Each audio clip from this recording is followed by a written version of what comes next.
The morning at Norfolk Naval Base began with tension in the air, a kind of sharp electricity that only appeared when something was about to go wrong. Captain Ethan Cole had been awake since before dawn, reviewing reports, barking orders, and drinking too much coffee. He was the kind of officer who believed discipline was forged through fire-tight schedules, hard drills, and zero tolerance for errors. His crew respected him, but they also feared him. Every boot on the deck moved faster when Ethan's shadow appeared. His reputation for control was absolute. That morning, he'd received a notice that a special inspection officer was visiting his division. A vague message that instantly annoyed him. Inspections meant interruptions. Interruptions meant mistakes. By 0800 hours, Ethan was already pacing the training yard, checking every rifle position and formation. The recruits stood in neat lines, sweat beading on their foreheads under the Virginia sun. "Keep your eyes forward," Ethan snapped. "If I see one more sloppy salute, you'll be running laps until sunrise." Just as he was about to dismiss the squad, a voice broke the order. "Captain Cole, your men are holding their rifles incorrectly." Ethan turned sharply. A woman in uniform stood near the observation railing. She wasn't part of his regular staff. Her uniform was spotless, boots shining like glass, posture flawless. Her tone carried authority, not arrogance. But Ethan's temper flared anyway. "And who exactly are you?" he barked, walking toward her. "You don't barge into my drills and correct my soldiers." She met his glare without flinching. "I'm conducting an evaluation of—" "I didn't ask for an evaluation," Ethan interrupted, his voice rising. "You don't correct my men in front of me. That's a violation of chain of command." The recruits went still. The base air seemed to freeze. The woman took a breath, trying to remain composed. "Captain, if you just—" He didn't let her finish. Anger overrode reason. He closed the distance between them in a few strides, grabbed her upper arm, and pushed her back against the concrete wall behind her. The motion wasn't violent but firm enough to send the message. "You listen to me," he hissed. "You may be new here, but you don't come onto my field and challenge me in front of my people." A gasp rose from the soldiers standing nearby. The woman's expression didn't change. Her voice, when it came, was calm, so calm it cut through the heat like ice. "Release me, Captain," she said evenly. Something in her tone made him pause. It wasn't fear. It was command. Slowly, Ethan let go. She smoothed her sleeve, straightened her collar, and fixed her gaze directly into his.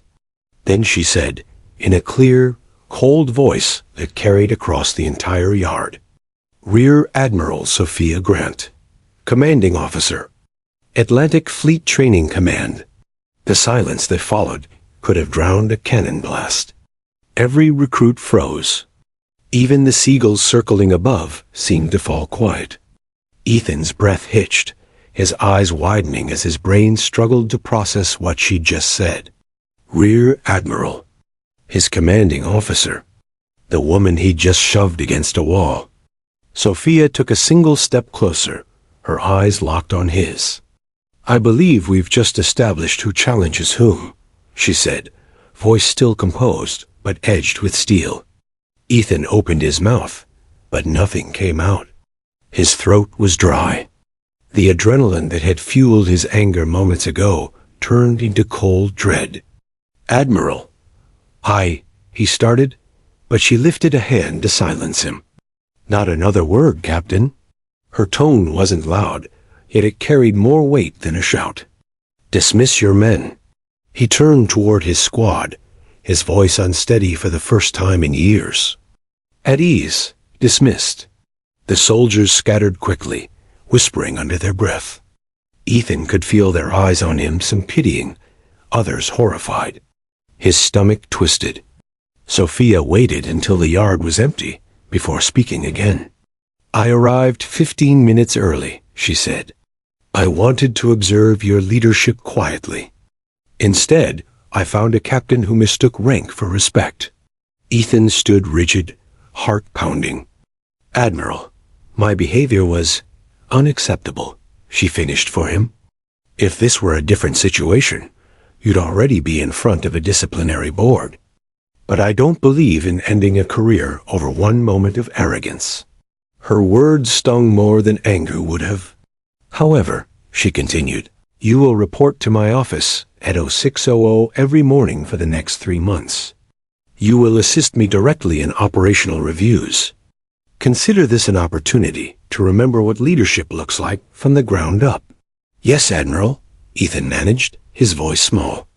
She looked at him for a long moment, then turned on her heel and walked away. Her steps were measured, confident, each one striking the concrete like a metronome of authority. When she disappeared into the main building, Ethan finally exhaled. He felt the sweat sticking to his back, the sting of humiliation burning his skin.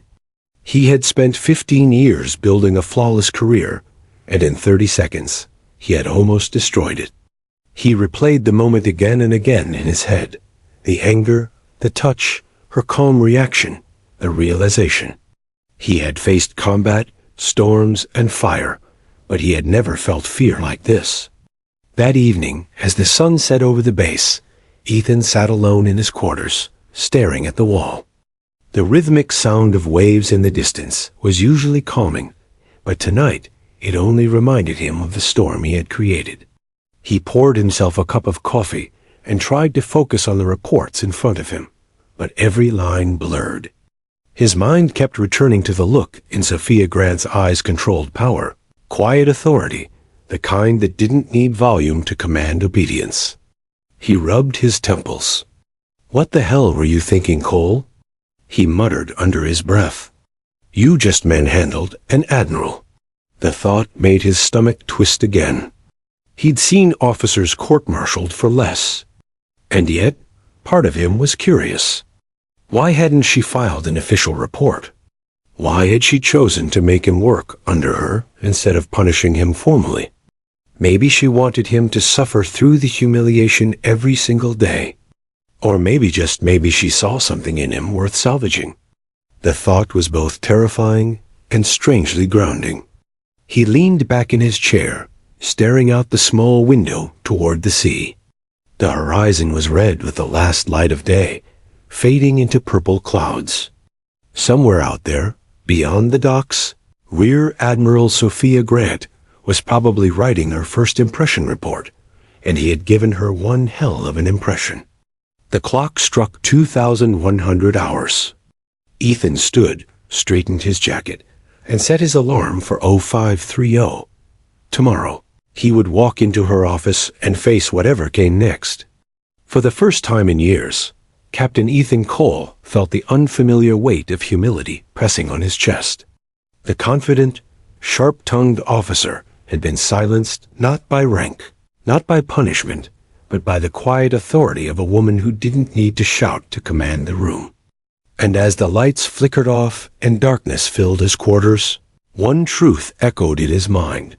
The strongest battles aren't fought on the sea, they're fought within. Tomorrow, his real test would begin. The next morning arrived colder than expected.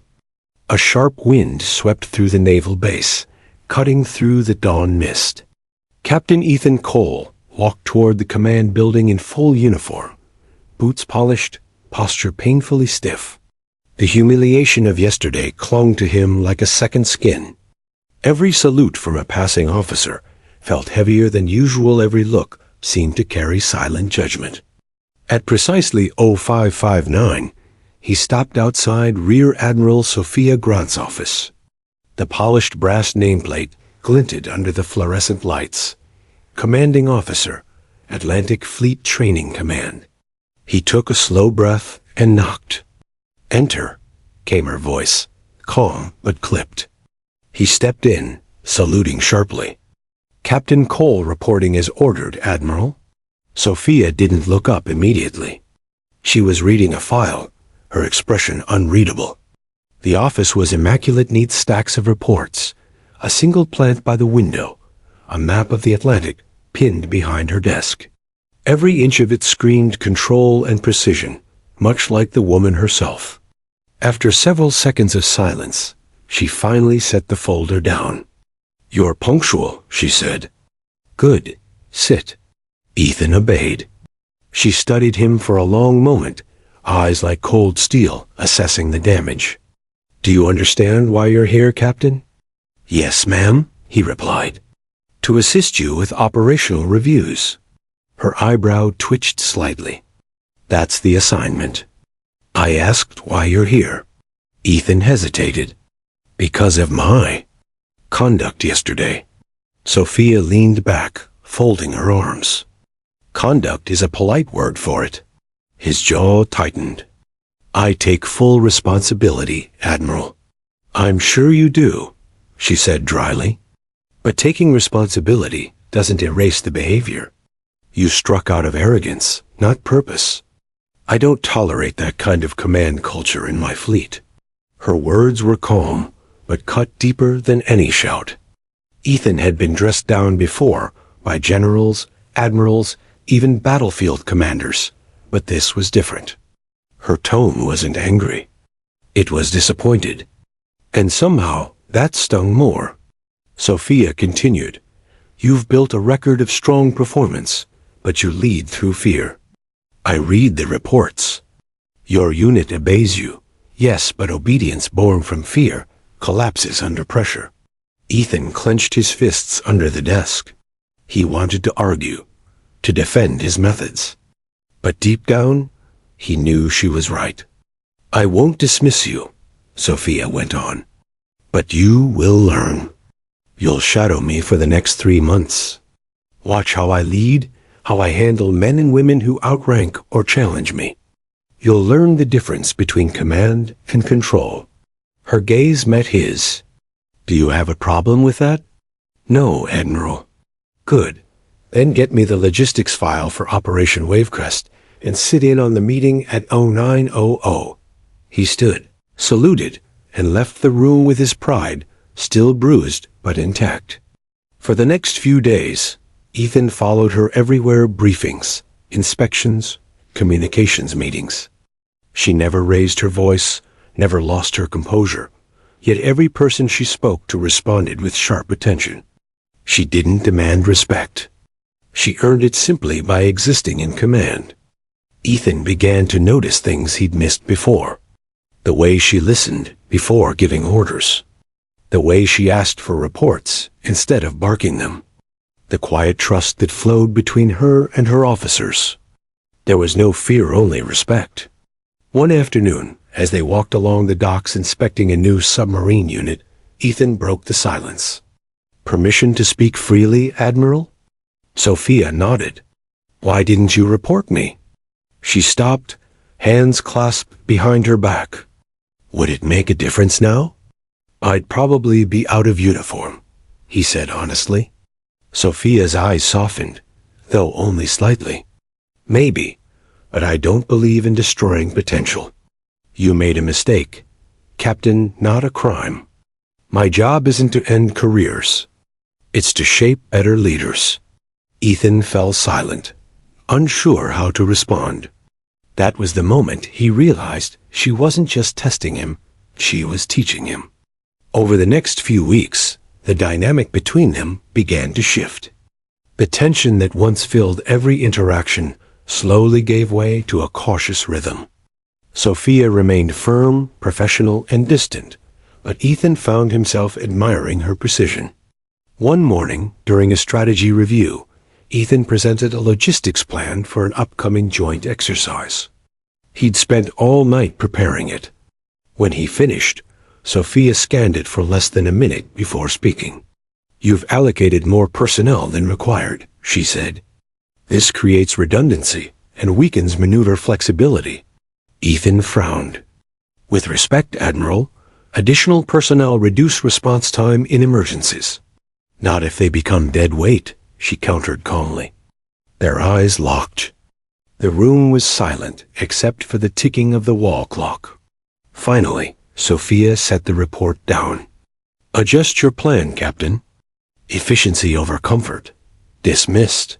He walked out frustrated, but later, when he recalculated, he realized she was right. Her approach wasn't rigid, it was strategic. She saw patterns he couldn't. Late one evening, Ethan stayed behind in the office reviewing data logs. Sophia entered quietly, carrying a cup of black coffee. "Still here?" she asked. He stood immediately. "Just finishing the personnel analysis, ma'am." She placed the cup beside him. "You remind me of myself, years ago. Too proud to leave work undone." He looked up surprised. "You? Proud?" Sophia gave a faint, almost ironic smile. "Once, I was a lieutenant who thought shouting made me strong. My commanding officer taught me that control, without empathy, leads nowhere." Ethan absorbed her words. It was the first time she'd revealed anything personal. For a moment, the air between them felt less like command and more like understanding. Before she turned to leave, she added, "Learn that lesson, Captain. Before it costs you something you can't fix." By the end of the second month, Ethan's perspective had changed completely. He began addressing his unit differently, listening, guiding, encouraging. The same soldiers who once feared him now started to respect him. He saw the shift in their eyes, the ease in their movements. Sophia noticed too. She said nothing, but sometimes when he spoke during briefings, he caught the faintest flicker of approval in her expression. Still, not everyone on the base was silent. Whispers followed them wherever they went. Some officers accused Sophia of favoritism. Others said Ethan had been spared because of politics. But neither of them acknowledged the gossip.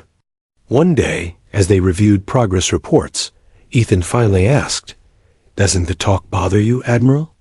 Sophia didn't look up. "If people are talking, it means they're watching. Let them. I'd rather be observed for my decisions than liked for silence." It was such a simple statement, but it lingered with him for days. 3 months passed in quiet transformation. When Sophia finally summoned Ethan to her office again, he stood straighter, not from arrogance, but from newfound balance. "You've learned," she said, reading through his latest report. "I've had a good teacher, Mom. Don't flatter me, Captain. Learn to stand on your own feet." Her tone softened slightly. "Still, I've seen progress. You're no longer leading from your temper." "Thank you, Admiral." Sophia stood and walked to the window, looking out toward the sea. "You know," she said quietly, "the Navy doesn't just train sailors, it tests character. Yesterday, you failed that test. Today, you're beginning to pass." Ethan followed her gaze. The ocean stretched endlessly under the afternoon sun, calm yet powerful, much like her presence. "I won't fail again," he said quietly. Sophia turned, her eyes meeting his with a rare glimmer of warmth.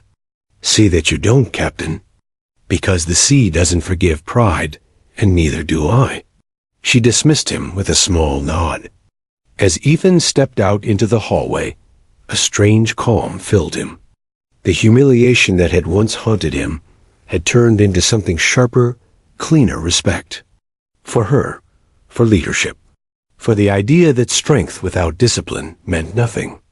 That night, as he walked past the barracks, he heard laughter from his soldiers, the easy kind that came from confidence rather than fear.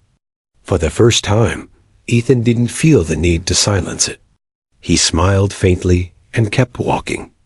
Behind him, the base lights flickered against the waves. And somewhere inside the command building, Rear Admiral Sophia Grant continued working, unaware that she had just changed the course of one man's entire career. Weeks had passed since the humiliating morning Ethan Cole had shoved the Rear Admiral against a wall. Now, every morning began the same way. He stood outside Admiral Sophia Grant's office at precisely 600 hours, clipboard in hand, waiting for her quiet, composed voice to call, "Enter." But something was changing inside him. The humiliation had hardened into awareness. The man who once led with a bark was now learning the power of silence, the kind of silence Sophia commanded effortlessly. That morning, as the sun broke over the docks, Sophia looked up from her desk. "Captain," she said, not looking directly at him, "today you'll accompany me to the joint operations briefing. The Atlantic drill will involve 3 divisions. You'll observe, not speak." Ethan nodded. "Yes, Admiral." She studied him briefly. "You're learning to listen. Don't unlearn it." The meeting room was filled with high-ranking officers, each one trying to sound more decisive than the other.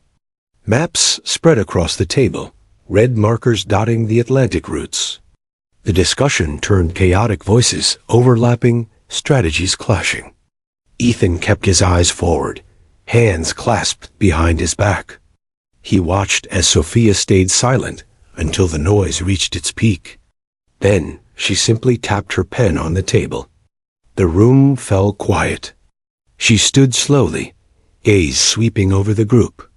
"Gentlemen, the sea doesn't care for ego. It doesn't wait for us to argue. Let's start again efficiently this time." Her tone carried no anger, only authority carved by experience. She began outlining a revised plan, short, sharp, precise. Within 10 minutes, the same officers who had been shouting were nodding in agreement. Ethan watched, both awed and humbled. She hadn't won through dominance, she'd led through composure. When the meeting ended, he followed her into the corridor. "Permission to speak freely, Admiral?" She gave a faint nod. "I don't understand how you did that," he said honestly. "You didn't raise your voice once, but they all listened." Sophia smiled faintly. "Control is contagious, Captain. If you keep it, others follow. Leadership isn't about being heard, it's about being trusted." The simplicity of her words hit him harder than a reprimand ever could. The next day, Sophia invited Ethan to observe field drills. The recruits moved across the open training grounds, executing tactical maneuvers. A sudden explosion simulated an attack, and one of the younger sailors panicked, breaking formation. Ethan instinctively moved to shout, but Sophia raised a hand to stop him. She walked toward the frightened recruit, her tone calm. "What's your name, sailor?" "Rodriguez, ma'am." "Rodriguez," she said, kneeling slightly to meet his eyes. "The first rule of chaos is to breathe. The sea doesn't forgive panic. Try again." The recruit nodded, steadied himself, and returned to formation. Ethan watched, stunned. She hadn't embarrassed the young man. She had strengthened him. When they were alone again, Sophia turned to Ethan. "Fear can't be beaten by shouting. You remove fear by replacing it with trust. Remember that the next time your men falter." He nodded slowly. For the first time, he truly understood what she meant when she said command and control were not the same thing. Days turned into weeks, and Ethan began to apply her methods. His own division, once run by intimidation, began operating differently. He stopped barking orders and started giving explanations. He listened to his officers before dismissing their opinions. Slowly, morale improved. One afternoon, as Sophia reviewed his latest reports, she remarked, "Your team's efficiency rate has risen 15%. "I didn't change their drills," Ethan replied. "No," she said, looking at him with quiet pride. "You changed yourself." Her words caught him off guard. "Thank you, Admiral." Sophia stood and moved toward the window overlooking the docks. The setting sun painted the ocean gold. "Do you know why I joined the Navy, Captain?" she asked suddenly. Ethan hesitated. "No, ma'am. My father was a seaman. He used to tell me the ocean was the best teacher. It humbles everyone equally. It doesn't matter how skilled you are. One storm can take you down. That's how I learned respect." She turned to face him. "You're learning the same lesson, though differently." Ethan met her gaze. I suppose being humbled by your commanding officer counts as a storm. Sophia allowed herself a small, genuine smile. Exactly. That night, Ethan sat in his quarters, reflecting on the past months. He could still recall the look on her face, that first day calm, commanding, and utterly disappointed. Now, he realized she had done something no superior ever had. She had taught him without breaking him. He flipped through the leadership manual on his desk, but the words felt hollow compared to what he had learned through her actions. Leadership wasn't in manuals. It was in patience, empathy, and restraint, the very things he'd once thought were weaknesses. The next morning brought an unexpected challenge. A mechanical malfunction during a live drill caused a small explosion in the engine room. No casualties, but chaos erupted. Ethan rushed to the scene, his instincts screaming to shout orders, but he stopped himself. He remembered Sophia's voice. Control is contagious. Everyone, breathe, he commanded evenly. Damage control teams, move. Medical staff, stand by. Engineers cut power to the main grid now. His calm spread quickly. Within minutes, order was restored. Later, as reports came in, Sophia arrived on site. No injuries, she said, scanning the scene. Good containment. Ethan nodded. Training paid off. She regarded him for a moment, then said, No, Captain. You paid off. Later that evening, she called him into her office. Sit down, she said, her tone softer than usual. Today you proved something important not to me, but to yourself. Ethan didn't reply immediately. I almost shouted, he admitted. It was instinct. Sophia smiled slightly. Instinct is fine, Captain. It's what you do after instinct that defines leadership. There was a pause. The air felt lighter than usual, though neither of them would admit it. Sophia leaned back in her chair. Do you know why I didn't file a formal complaint that day? Ethan met her eyes cautiously. Because you wanted to teach me? Partly. But also because I've made worse mistakes. He blinked. You? I once disobeyed a direct order in my early years, she said quietly. I thought I knew better than my CO. My decision almost cost lives. But someone gave me a second chance. I'm doing the same for you.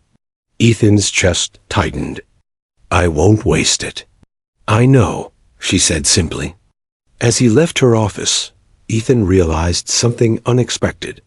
The woman he'd once seen as an obstacle had become the compass guiding his entire career.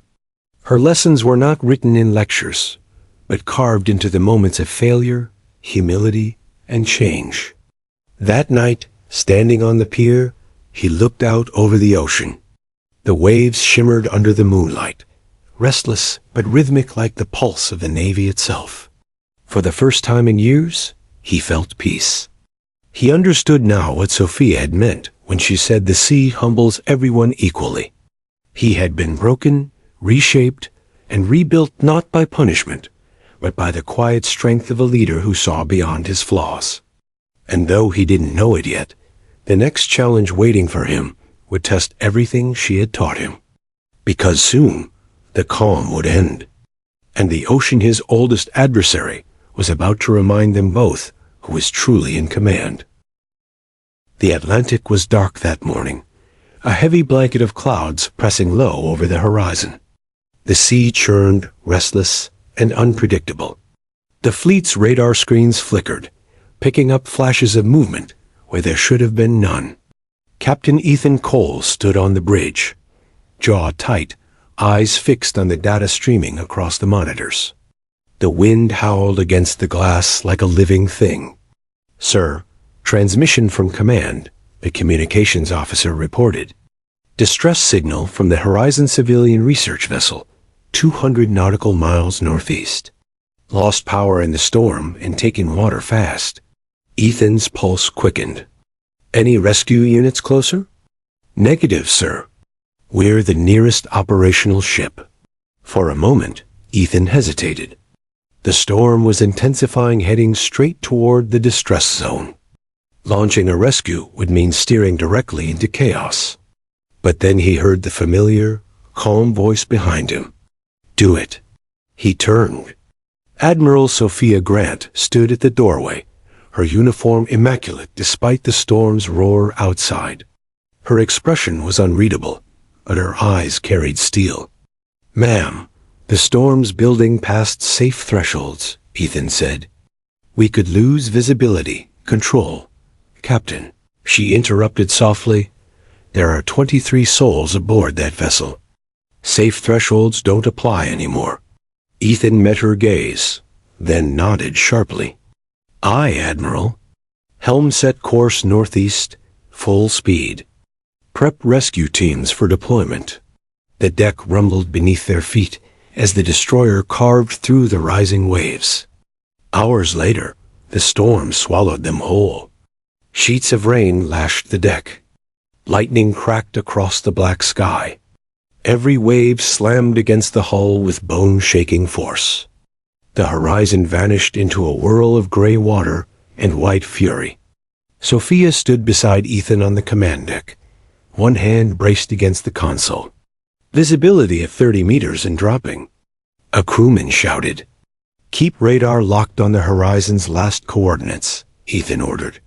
"We lose that signal. We lose them." Sophia's gaze remained fixed ahead, unflinching despite the chaos. "You ever been in a storm like this before, Captain?" "Not like this," he admitted. "But I've fought worse men." For the first time in hours, a faint smile touched her lips. "The ocean's worse than any man. It doesn't negotiate." Suddenly, an alarm blared. "Contact dead ahead." 200 meters debris in the water. Ethan's heart leaped. "Helm hard to port." The destroyer groaned as it turned, narrowly avoiding a massive section of broken hull. Through the swirling rain, they saw it a shattered ship, half submerged, battered by relentless waves. "The horizon," Sophia murmured. Ethan grabbed the radio. "Rescue Team Alpha, deploy now. Secure survivors and report."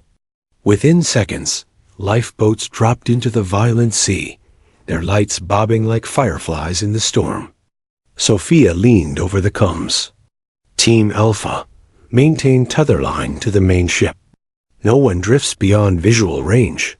"Copy that, Admiral." Minutes turned into hours. Each update came with static-filled tension. 2 survivors located. Another one injured, but alive. Lifeboat 2 lost visual. Ethan's knuckles were white on the rail. The wind howled so fiercely, it seemed to tear at the ship itself.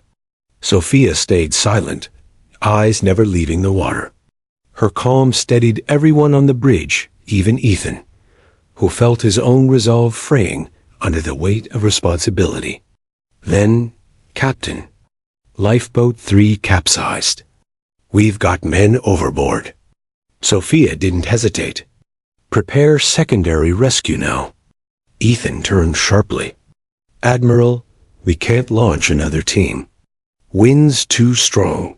Her eyes flashed. "If we wait, they die." Without another word, she pulled on her raincoat and turned for the hatch. "Admiral." Ethan stepped forward. "You can't go out there." Sophia stopped, glanced back at him. "You think I've come this far to watch them drown?" Ethan's chest burned with frustration, but also admiration. He grabbed his gear. "Then you're not going alone." The storm hit them like a wall. Rain hammered their faces. The deck slicked with seawater. Lightning illuminated the chaos sailors pulling ropes, shouting commands, waves crashing over the bow. Sophia and Ethan moved together, fighting the wind toward the starboard side.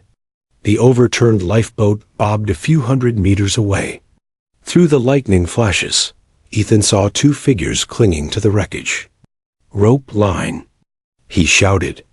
Sophia looped the line around her waist. "You hold the tether." "I'll go." "Not happening," Ethan barked. "That's an order." She shot him a look. And I outrank you, Captain." Before he could argue, she plunged into the freezing water. "Admiral." Ethan didn't think he dove in after her. The ocean was merciless. The current dragged them apart instantly. Salt burned his eyes, the roar of the storm deafening. He fought to surface, gasping, scanning for her. Then he saw her Sophia, swimming fiercely toward the stranded men. She reached one, hauling him up by the collar. The other was slipping beneath the waves. Ethan surged forward, lungs on fire.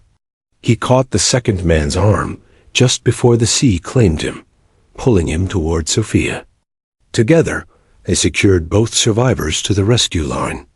"Pull!" Ethan screamed into the radio clipped to his vest. "We've got them. Pull us in." The line tightened. The destroyer loomed ahead through the sheets of rain. Wave after wave crashed over them, threatening to rip them loose. Sophia's grip faltered. She'd taken a hit to the shoulder from debris. Ethan caught her just as she began to slip. "I've got you," he shouted. Her voice was weak but steady. "Don't let go. I won't." He locked his arm around her and kicked with everything he had left. The world blurred into water and lightning and noise until strong hands pulled them all aboard. The moment they hit the deck, medics swarmed in. The rescued crew were rushed below for treatment.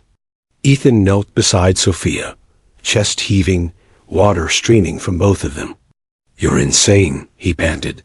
Her lips curved faintly. "You followed me." He laughed breathlessly. Someone had to make sure the Admiral didn't drown her entire chain of command. She looked at him for a long moment and said quietly, "You did well, Captain." Hours later, as dawn finally broke, the storm subsided. The ocean lay bruised and calm beneath the pale sunrise.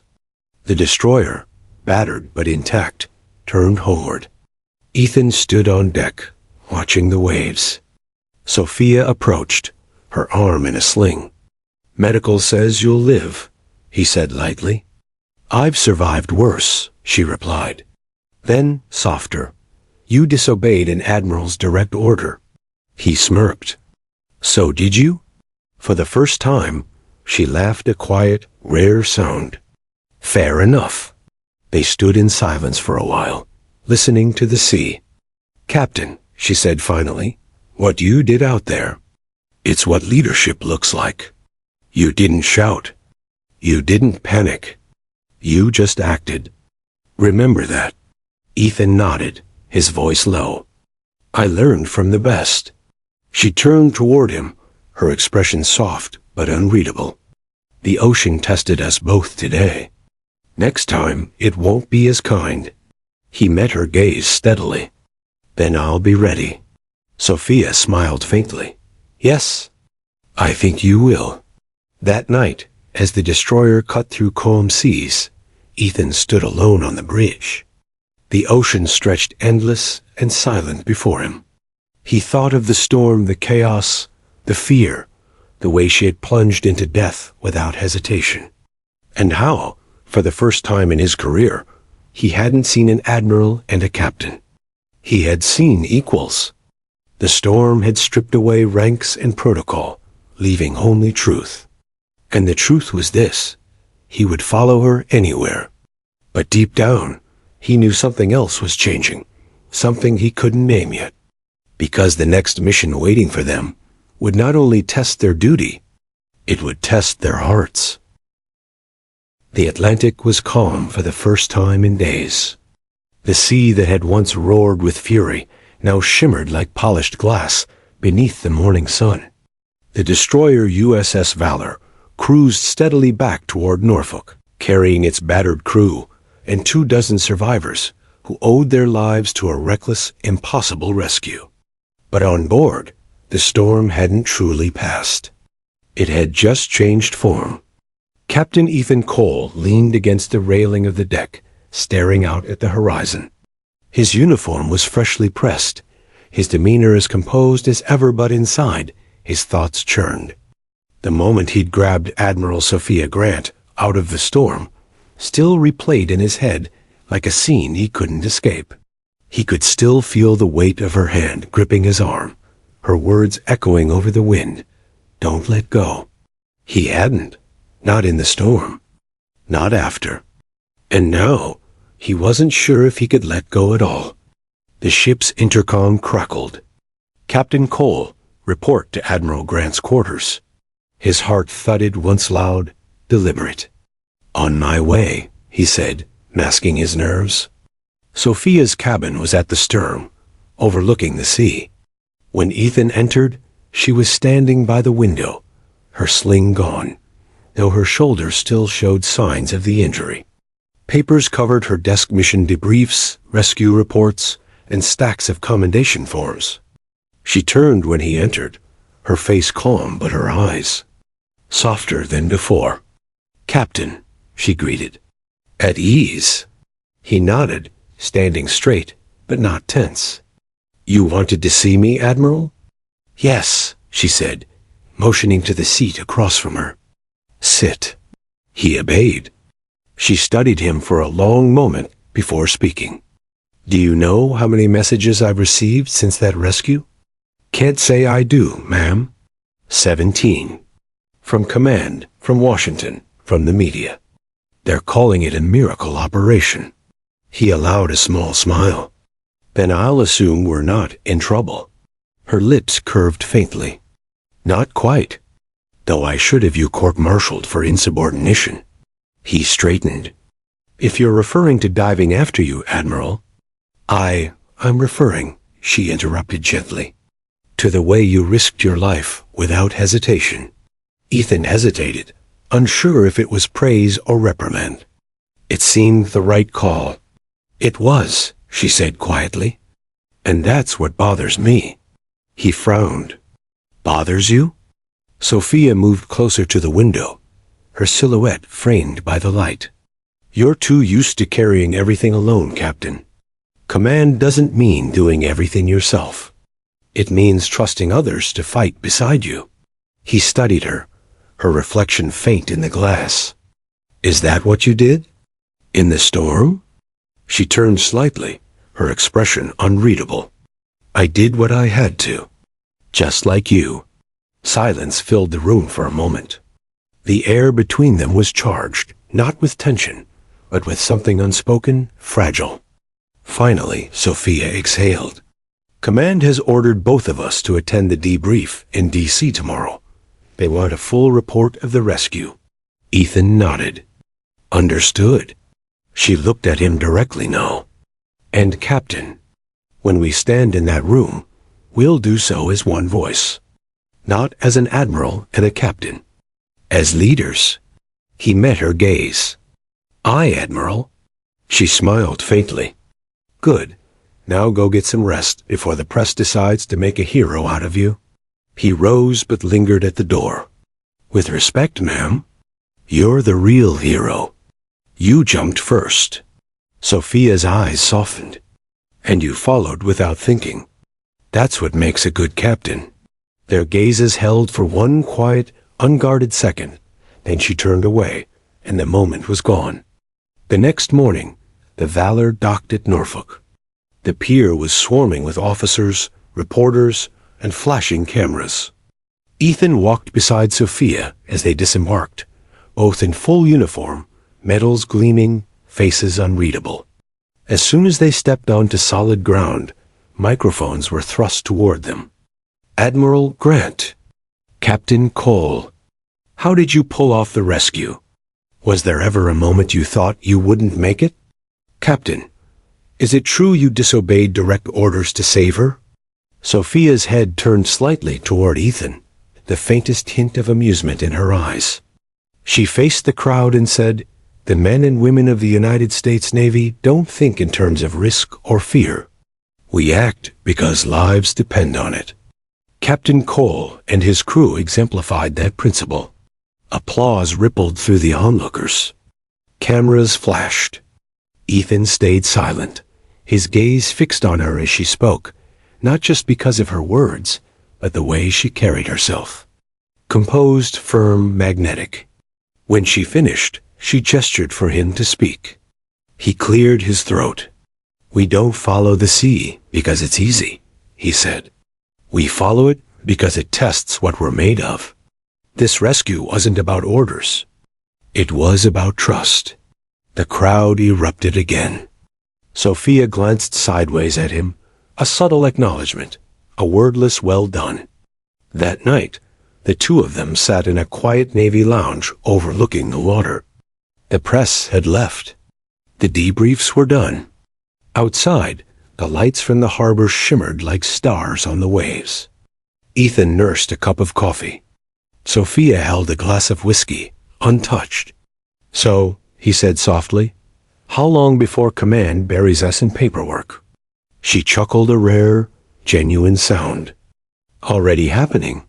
They want a detailed timeline of every decision made during the storm." "Should I tell them the part where the Admiral jumped off her own ship without permission?" Her eyes narrowed slightly, but there was humor there. "Only if you include the part where her captain followed without thinking." He smiled. "Deal." For a moment, neither spoke. The quiet was comfortable, not heavy. The hum of conversation in the background faded until it was just the two of them and the sound of the sea outside. "You ever think about what drives you, Captain?" she asked suddenly. He blinked. "What drives me? Yes, you push harder than most.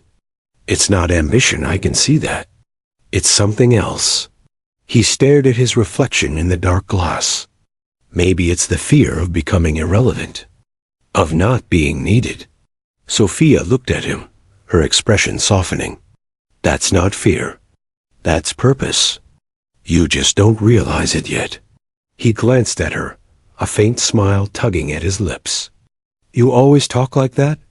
"Only to those who need to hear it," she replied, then added, "And you, Captain Cole, seem to need it a lot." Ethan laughed quietly. "You might be right about that." They walked out together after midnight. The air was crisp, carrying the scent of salt and oil. The base lights glimmered off the water. Sophia stopped at the edge of the dock, her hands clasped behind her back. "You know," she said softly, "when you first pushed me against that wall, I thought your career was over." He froze, unsure how to respond. She turned, meeting his eyes. "But I was wrong. You needed that mistake. You needed to be reminded that leadership isn't control, it's connection." He swallowed hard. "You could have ruined me." "I could have," she agreed. "But something told me you'd learn more by facing me every day than by losing your uniform." Their eyes locked. The wind tugged gently at her hair, carrying the faint scent of the sea. For a heartbeat, everything, the noise, the lights, the world faded. "Thank you," he said quietly. Sophia smiled, faint but sincere. "Don't thank me yet, Captain. The ocean's never done testing us." That night, when Ethan returned to his quarters, he couldn't sleep. He replayed her words again and again. Connection, not control. And somewhere deep inside, he realized something had shifted between them. The wall of rank was still there, but now it was thin enough to see through. The storm outside had ended, but inside him, a different kind of storm had begun. Washington, D.C. had a way of swallowing silence. The city was never quiet, not truly. Even at dawn, the air hummed with motion. The soft hiss of tires on wet streets, the distant wail of sirens, the low murmur of lives wrapped in politics and secrets. Captain Ethan Cole stepped out of the black Navy sedan and adjusted his cap. The marble steps of the Pentagon gleamed with rain. He could see his reflection in them. Crisp uniform, medals aligned, eyes that hadn't slept properly in 3 nights. Behind him, Admiral Sophia Grant exited the car, her posture immaculate as always. Even in the chill rain, she carried herself like someone who owned the ground she walked on. "Ready for this?" she asked quietly. Ethan gave a wry smile. Ready as I'll ever be, ma'am. I assume Command wants to congratulate us for almost dying. Her lips curved faintly. Command never congratulates. They calculate. Together, they climbed the stairs, the echo of their boots sharp against the marble. Inside, security protocols and salutes followed, a blur of corridors and polished brass. Finally, they entered the command briefing room. A long table waited, surrounded by men and women in dark uniforms and sharper gazes.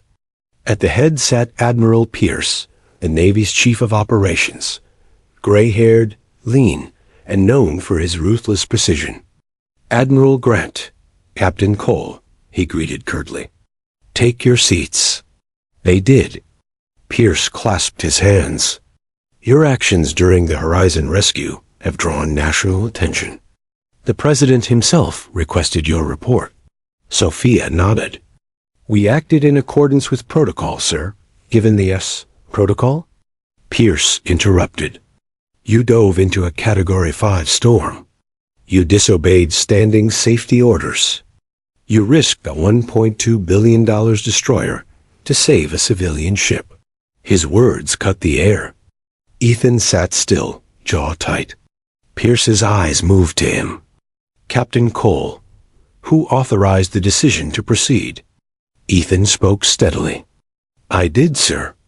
Under Admiral Grant's directive. Pierce's gaze flicked back to Sophia. So you both share responsibility. Yes, sir, she said without hesitation. The room fell silent for a beat. Then Pierce leaned back, expression unreadable. Normally, this would result in formal reprimands. But there's context. He tapped a button. The screen behind him flickered to life, showing satellite images, blurred, gray shapes in the North Atlantic. 2 days before your mission, he said, our surveillance picked up unauthorized signals in the same region. Encrypted transmissions consistent with Russian naval intelligence activity. Sophia frowned. Are you suggesting the Horizon was targeted? Possibly, Pierce said. Or used. Either way, the rescue drew attention. The Russians were monitoring the area. Which means your operation wasn't just seen, it was recorded. Ethan leaned forward. Are we compromised, sir? Not yet. But we can't ignore the implications. Which brings me to your new assignment. He handed each of them a classified folder stamped Confidential Atlantic, Shadow.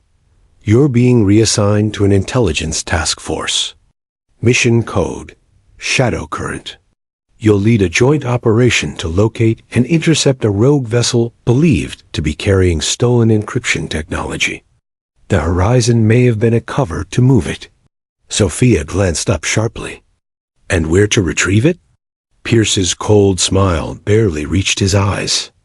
You're to ensure it never reaches foreign waters. By any means necessary. Ethan exchanged a quick glance with Sophia. By any means. Words that always came with hidden weight. Pierce's voice dropped.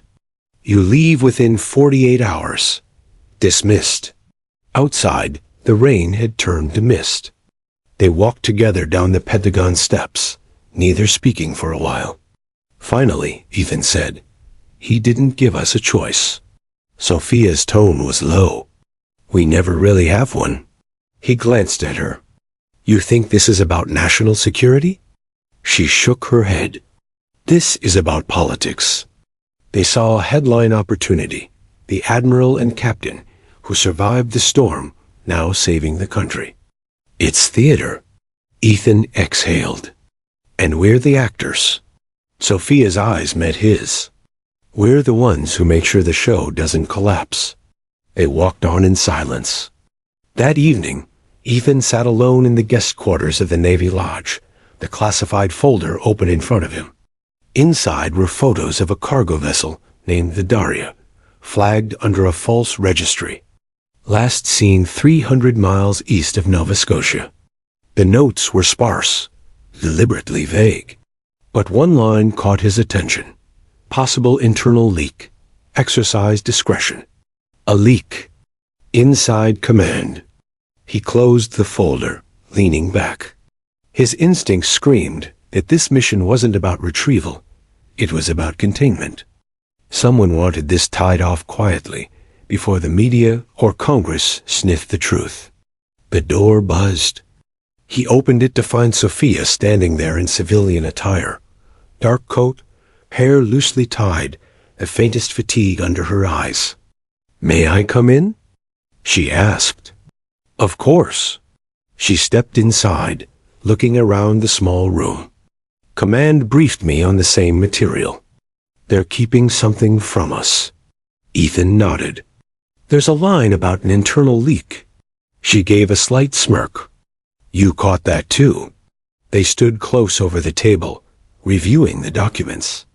The air between them was charged, not from rank this time, but from proximity. "You realize," Ethan said, "this could be a setup. We're being sent after something no one once found." Sophia's eyes hardened. "Then we'll find it anyway." He looked at her. "Even if it means disobeying orders again?" Her gaze didn't waver. "Especially then." For a moment, silence. Only the rain ticking softly against the window. Then she spoke quietly. "I trust you, Ethan." He blinked. She had never said his name like that before. Without title, without rank. Just him. "I won't make the same mistake twice," he said softly. "Not with you." She studied him for a moment longer, then nodded. "Good. We launch at dawn." The next morning, the skies were clear as the Navy aircraft lifted off from Andrews Air Base. Inside, Sophia reviewed the mission files while Ethan checked the radar systems. The hum of the engines filled the cabin, rhythmic and steady. Sophia finally spoke. "You've changed." He looked up. "How's that?" 3 months ago, you would have questioned every order, challenged every decision. Now you analyze before you act." He smiled faintly. 3 months ago, I didn't have an admiral who jumped into hurricanes." Her lips curved. "Flattery doesn't work on me, Captain." "It's not flattery if it's true." She turned back to the window, but he caught the faintest trace of a smile. Hours later, they landed at a remote naval outpost in Maine. The wind carried the scent of pine and salt. A small intelligence team awaited them. Serious faces, silent efficiency. "Admiral Grant," one of them said. "We've been tracking the Darius signal. She's gone dark. Last ping was 70 nautical miles east." Sophia nodded. "Prep recon drones and sonar buoys. I want visual confirmation within the hour." Ethan studied the map. The ship's last known route cut across international boundaries, dangerous territory. If it's carrying what command says, this could trigger more than a chase. Sophia's eyes met his. "Then we'll finish it before it starts." He nodded slowly. As the sun dipped behind the gray horizon, Ethan watched her give crisp orders to the team, every motion calculated, every word exact. Yet beneath that perfection, he sensed the same thing he felt in himself. Tension, unspoken questions, and something deeper that neither dared name. When she caught him watching, she arched an eyebrow. "Problem, Captain?" He shook his head, just wondering how someone can be calm when standing on the edge of chaos. Sophia's voice was steady. "Because, Captain Cole, that's where we do our best work." That night, as darkness fell over the outpost, Ethan stood on the pier looking out at the black water. Somewhere beyond those waves, a ship was carrying stolen technology and maybe the truth about why they'd been chosen. He heard footsteps behind him. Sophia joined him at the railing, her breath visible in the cold. "You feel it too," she said quietly. He nodded. "This mission isn't what it seems." "No," she agreed. "And the real storm hasn't even started." For a long moment, they stood in silence, the sea whispering beneath them. Two figures caught between duty and something neither could define. And as the wind rose, Ethan realized the first storm had tested their courage. The next one would test their loyalty. The sound of rain against the glass filled the Admiral's office. The storm had rolled in from the Atlantic, hammering the base with wind and lightning. Captain Ethan Cole stood before Admiral Sophia Grant's desk, soaked from his dash across the courtyard. He had been summoned without explanation, and his pulse quickened as he waited for her to speak. Sophia sat at her desk, her expression unreadable. A single lamp illuminated her papers, casting her shadow long across the floor. She didn't look up immediately. Instead, she finished signing a document, set down her pen, and finally raised her eyes to meet his. "Captain," she said quietly, "you arrived faster than expected." "I was nearby, Admiral," he replied, keeping his voice steady. Sophia gestured to the chair opposite her. "Sit," Ethan obeyed, water dripping from his uniform onto the polished floor. He didn't know if this meeting was about the investigation, the joint exercise, or something entirely different. What he did know was that her tone wasn't her usual clipped formality. It carried something softer beneath it, something that made his chest tighten. Sophia leaned back, studying him. "You've been serving under me for nearly 3 months now," she began. "You've handled every assignment with precision. No complaints from your men, no delays, no shortcuts. Thank you, Admiral. But," she added, her eyes narrowing slightly, "you've also been distant. Professional to the point of isolation. I've seen you take responsibility for others' mistakes before they can even speak. You're efficient? Yes, but you're carrying something heavier than duty." Her words hit harder than any reprimand. Ethan shifted uncomfortably in his chair. "With respect, Admiral, I focus on the mission. That's my job." "That's not all it is," she said softly. "You can fool your subordinates with composure, Captain. You can't fool me." For a moment, the room was silent, except for the rain and the low hum of thunder outside. Ethan looked at the floor. "I made a mistake," he said finally. "The day you arrived. I've thought about it every day since. I keep thinking how easily I could have ruined everything for myself, for the unit, for you. I've been trying to make up for it ever since." Sophia's expression softened, just slightly. "Ethan," she said quietly, "I forgave that mistake a long time ago." He looked up startled. "You what?" She smiled faintly, though it didn't reach her eyes. "Do you think I kept you close because I wanted to humiliate you?" "No, I saw potential clouded by pride. I wanted to see if you could rebuild trust, not just with me, but with yourself." Ethan's throat tightened. "And have I?" "That depends," she said. "Can you forgive yourself yet?" He didn't answer. The question landed too deep. He stared out the window where lightning briefly illuminated the dark sea. After a long pause, he said quietly, "I don't know if I can." Sophia sighed. She stood, walked around the desk, and stopped beside him. For the first time since their fateful encounter, she wasn't his superior speaking down to him. She was a person, one who understood what it meant to carry the weight of leadership. "Ethan," she said, her voice low but firm, "we all make mistakes in command. I've made them too. The difference between a leader and a coward isn't who avoids mistakes, it's who learns from them." He looked up at her. She was standing close now, close enough for him to see the faint lines at the corners of her eyes, the mark of years spent under the strain of duty. There was strength in her presence, but also a gentleness he hadn't noticed before. "I don't deserve your leniency," he murmured. "Maybe not," she replied, "but you've earned my respect." Those words froze him. Coming from her, they meant more than any medal. For a brief moment, neither of them spoke. The air between them was charged, not with the old anger or fear, but something heavier, more human. Lightning flashed again, throwing streaks of light across her face. Sophia broke the silence. "There's something you need to know," she said, returning to her desk. I received orders this morning. I'm being reassigned to Washington. I leave next week. Ethan's heart sank. Washington? That's permanent, she finished for him.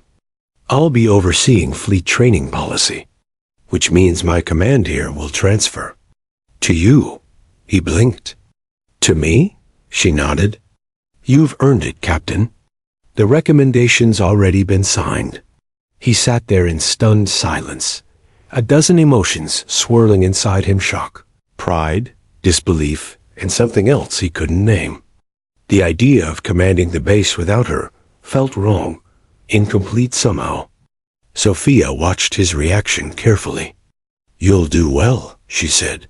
But I didn't want to leave without saying this face to face. You've changed, Ethan. The man who pushed me against that wall would never have listened, never have grown.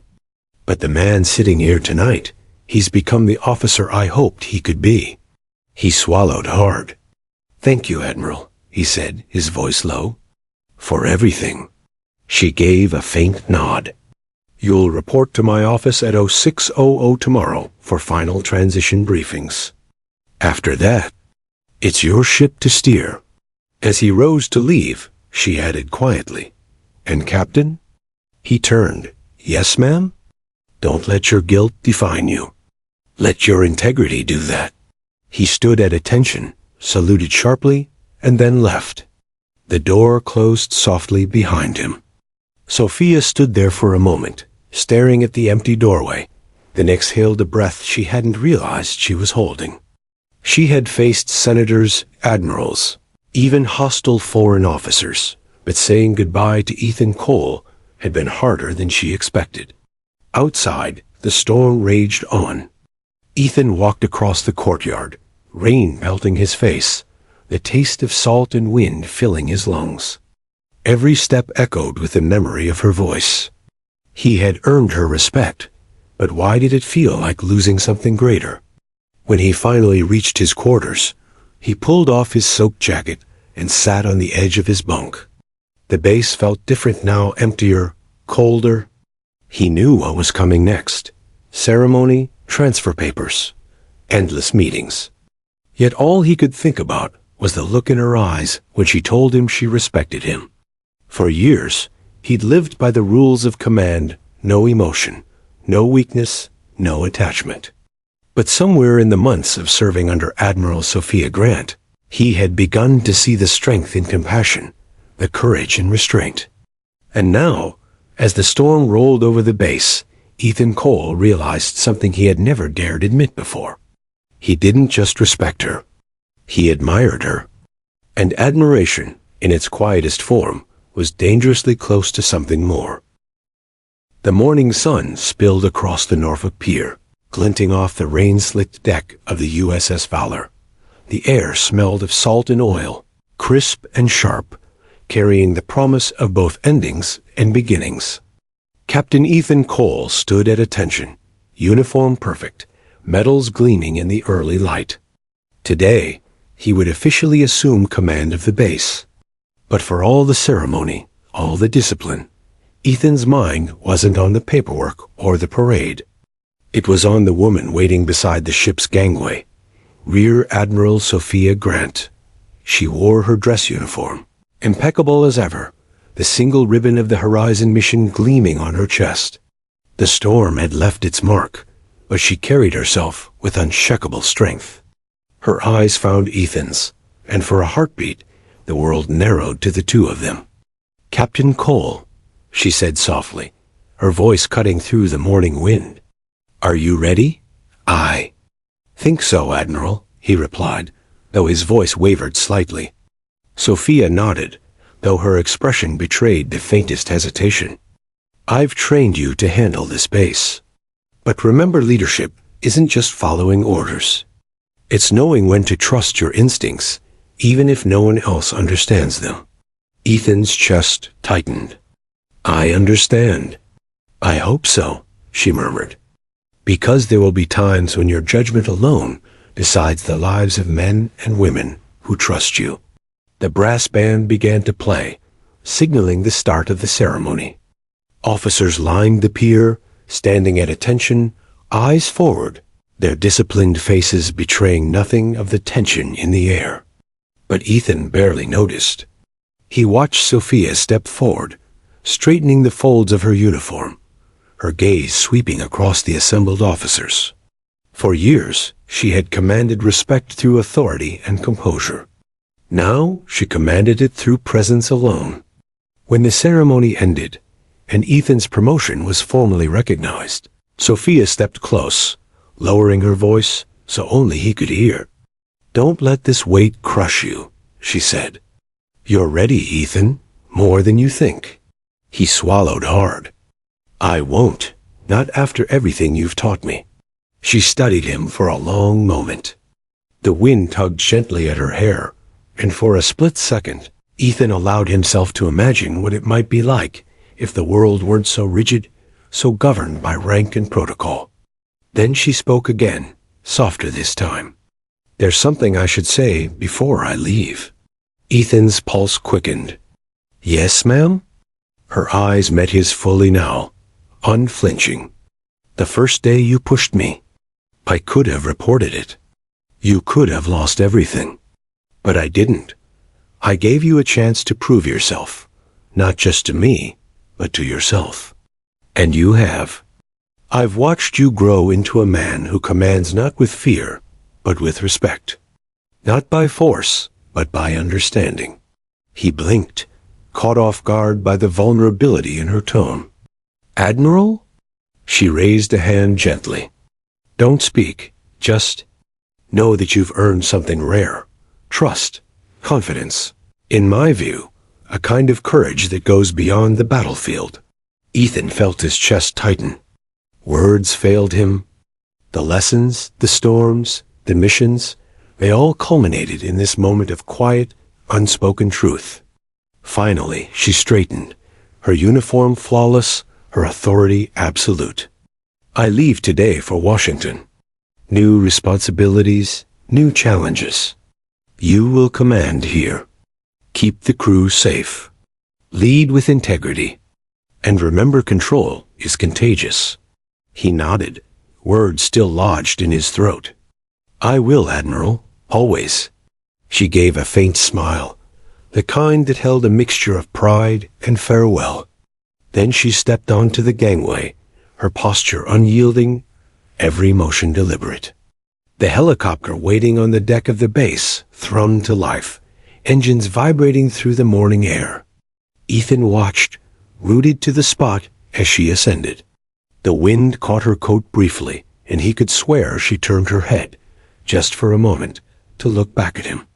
Then she was gone, swallowed by the sky and the hum of the helicopter. The days that followed tested Ethan in ways he had never imagined. With Sophia gone, he had to make decisions that affected lives instantly. Orders arrived late, equipment failed, and tempers flared among the junior officers. Yet, in every challenge, he remembered her words, her calm authority, the way she had taught him to lead not by yelling, but by trust. Under his command, the base thrived. The drills became sharper, the crew more efficient, morale higher than it had been years. He even allowed himself moments to reflect, quietly, on the lessons of the Atlantic storm and the intelligence missions that had followed. And yet, there remained a void, the absence of Sophia Grant. Not the title, not the rank, but her presence. The way she challenged him, trusted him, and somehow saw past the armor he wore to the man underneath. Weeks later, a secure communication arrived from Washington. It was Sophia, brief and precise, but laced with her unmistakable command. "Ethan, a classified mission awaits. I want your insights, your judgment, your discretion. Can I count on you?" He read it twice, then smiled. The first real smile in days, not forced, not ceremonial. He tapped back a reply. "Always, Admiral. You taught me well." And in that moment, Ethan realized something crucial. Leadership wasn't a solitary pursuit. It was a chain of trust, forged in storms, in mistakes, and in shared victories. And while she had left, her guidance remained imprinted in every decision he made, in every life he saved. That evening, Ethan stood on the pier, watching the sun sink into the Atlantic. The water was calm now, reflecting streaks of gold and crimson. He imagined the storms they had survived, the missions they had undertaken, and the lessons they had learned together. Somewhere out there, Sophia was overseeing fleets and policies, carrying the same authority and resolve she had displayed on the Valor. Somewhere, she was thinking of him, just as he was thinking of her. He allowed himself a quiet vow. Wherever she was, whatever the mission, whatever storms came next, he would lead with integrity. He would honor the trust she had placed in him. And he would never forget the Admiral who had pushed him, challenged him, and ultimately changed him forever. The wind shifted, carrying the faintest scent of salt and rain. Ethan closed his eyes. The sea was endless, unpredictable, and unforgiving. But now he was ready. He had been tested, tempered, and transformed. And he knew, without doubt, that the legacy of leadership, the quiet strength, the courage to trust, the wisdom to listen, would guide him every day, as it always would.